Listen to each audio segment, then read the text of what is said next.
Olá pessoal, de boa? Esse é o videocast CBN Carreiras, que trata sobre mercado de trabalho, também a preparação do profissional para aquilo que vem no futuro, tendências com convidados especiais. Hoje a gente vai falar sobre educação continuada, que é um investimento na sua carreira, investindo para o futuro do profissional. E a convidada de hoje, a gente recebe e agradece a participação, a professora Adriana Prates, que é trainer, mentora, professora de pós-graduação e palestrante. E o currículo dela, inclusive, é um exemplo de educação continuada.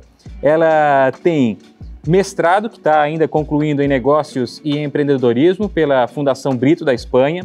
Também tem MBA em liderança e é pós-graduada em neurociências e processos psicológicos pela Unileia, especialista em gestão de pessoas pela Estácio de Sá. Tudo bem, professora? Tudo bem, é um prazer estar aqui.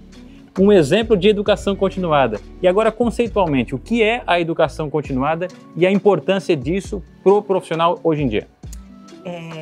Matheus, a educação continuada, a gente tem a impressão de que ela surgiu recentemente porque tem muitas pessoas falando, né? Na realidade, eu vou só contextualizar um pouquinho, bem rápido, sobre de onde ela veio. No final da década de 60, a Unesco contratou um educador e filósofo para que ele criasse um relatório sobre como que seria a educação no século XXI.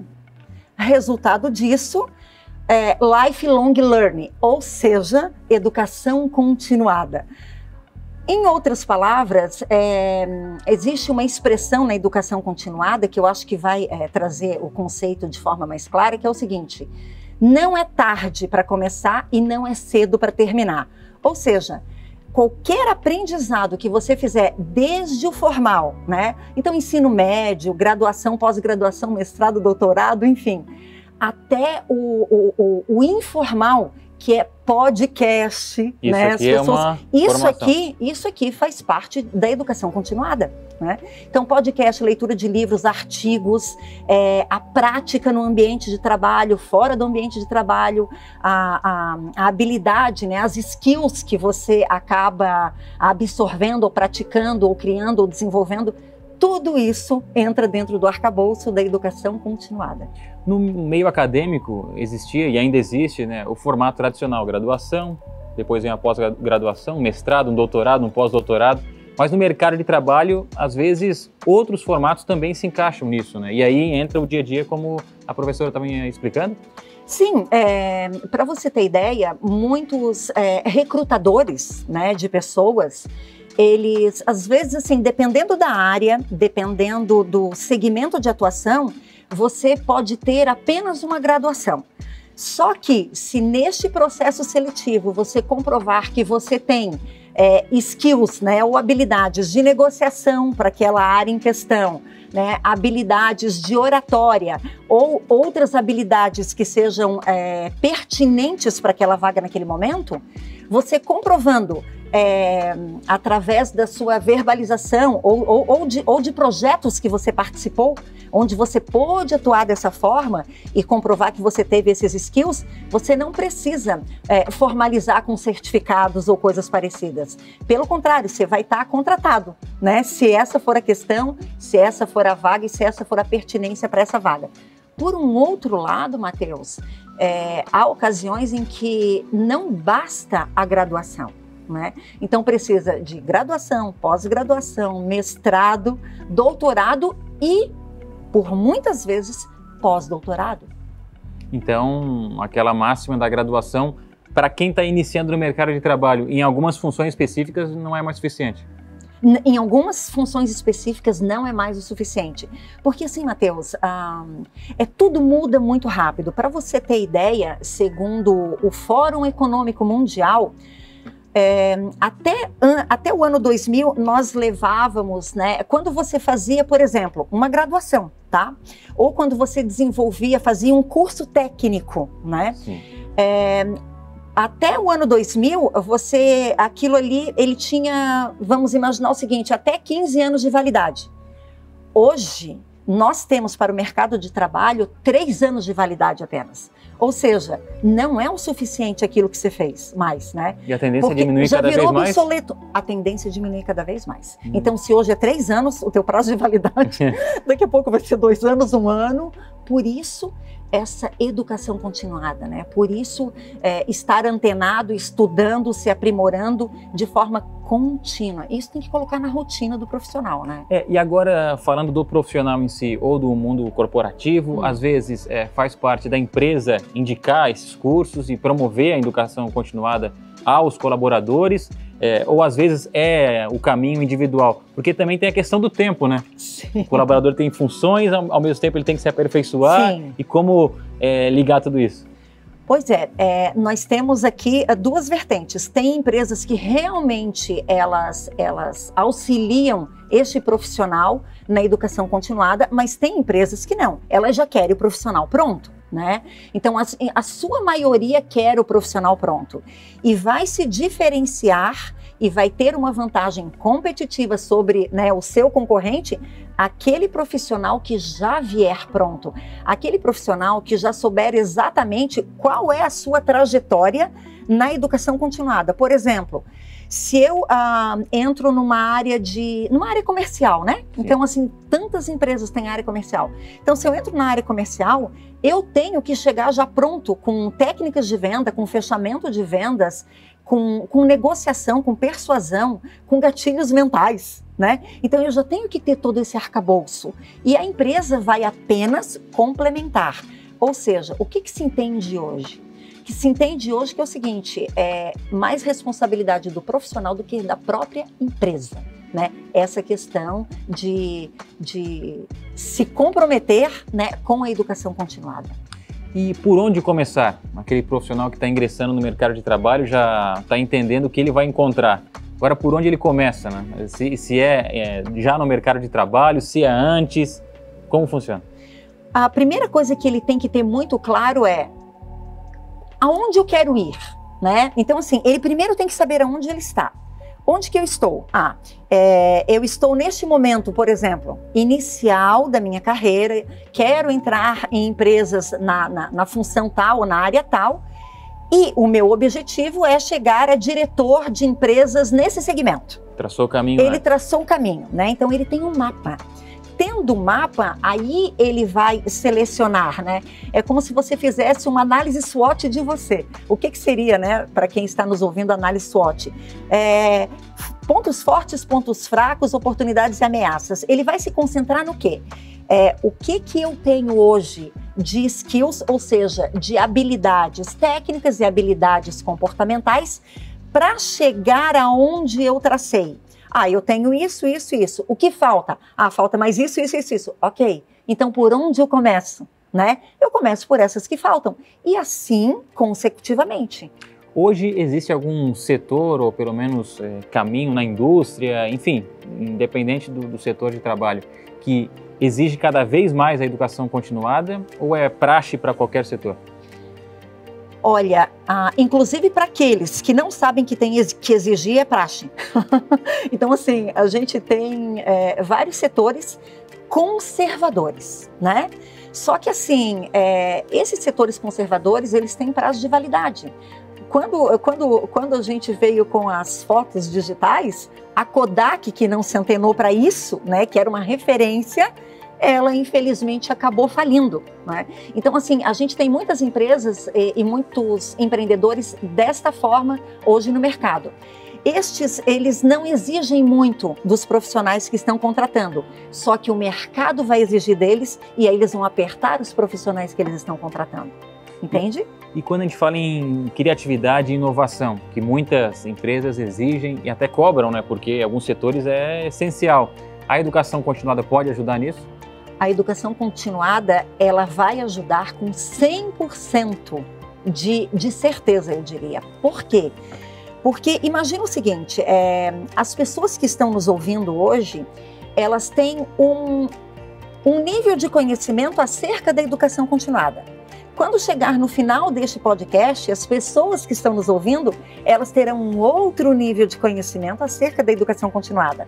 Da mesma forma, é este profissional que ingressa no mercado e como que a educação continuada ela impacta nele. Se eu faço um curso, um treinamento, né, se eu leio um livro, se eu assisto mais um podcast e se eu vou somando, né, aquela quantidade de ações de educação continuada para mim, a cada livro, a cada podcast, a cada ação dessa, eu melhoro muito mais a minha amplitude de mundo, né, e a minha visão de mundo. Com isso, eu consigo prever situações, ou seja, eu me torno muito mais criativo e eu consigo também analisar todo o contexto de uma maneira muito mais rápida e muito mais à frente do que a maioria. Por quê? Porque a educação continuada me forneceu um repertório. Com este repertório, eu tenho recursos para ser muito mais inovador e muito mais criativo. E quando a gente fala também de geração gerações de colaboradores, ou seja, do mais novo até o mais antigo, como que se trabalha também a educação continuada? É o mesmo perfil para cada um deles ou existem formas também de lidar com isso? O correto é respeitar o estilo de aprendizagem de cada um. O correto é respeitar, eu nem diria, Matheus, que são as gerações, porque de repente assim, tem um baby boomer, né? Que são gerações, né, pessoas de 60 anos na empresa e tem um millennium ali, que deve ter 30 anos de idade. Eles podem muito bem ter o mesmo estilo de aprendizagem, né? Então, assim, os dois querem aprender de forma mais prática, de forma menos conceitual, de forma mais dinâmica e tudo certo. Então, eu diria que a empresa ela tem que se atentar aos estilos de aprendizagem de cada um e respeitar isso. Se possível for, divide essas pessoas em tribos. Olha, a tribo que aprende mais praticando está aqui, a tribo que aprende mais ouvindo, né, ou lendo está aqui, a outra tribo, né, que aprende, de repente, vendo está aqui. Então, assim, a gente tem que respeitar o estilo de aprendizagem das pessoas.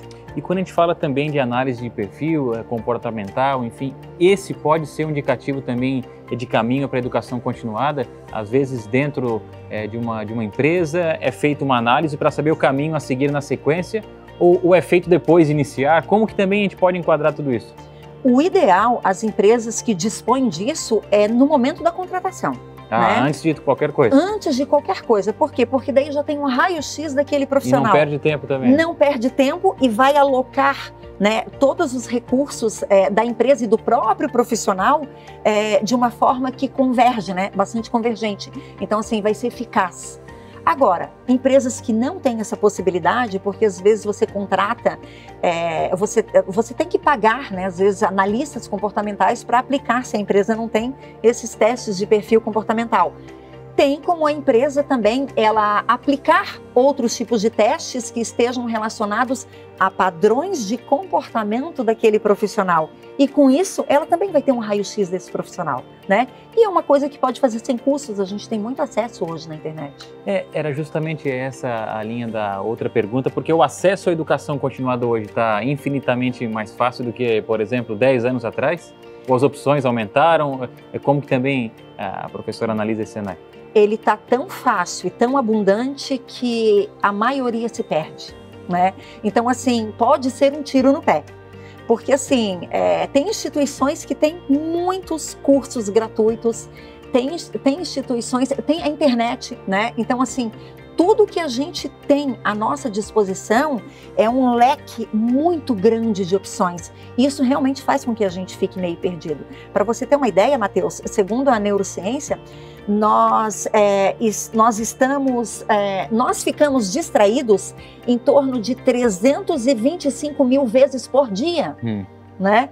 Então, você imagina imerso, né, no meio de todos esses conhecimentos. Mas isso, essa questão, a gente volta lá para aquela outra pergunta que você me fez, né?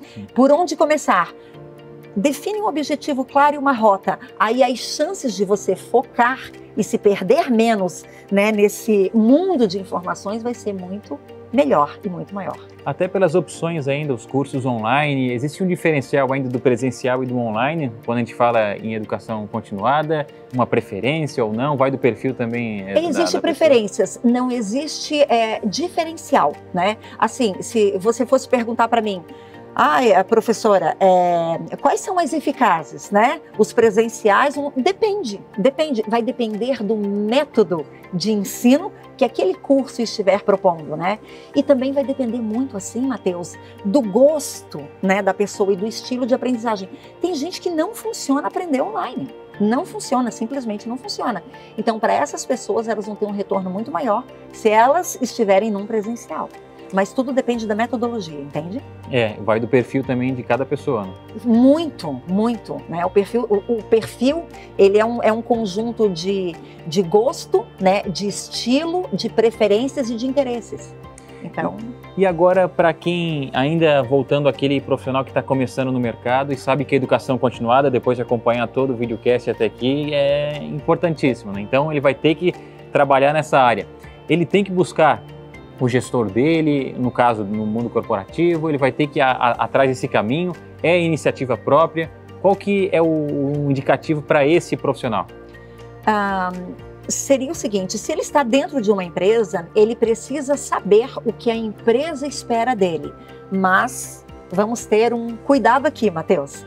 Se ele estiver a fim de se manter nessa empresa, então é interessante ele saber o que a empresa espera dele.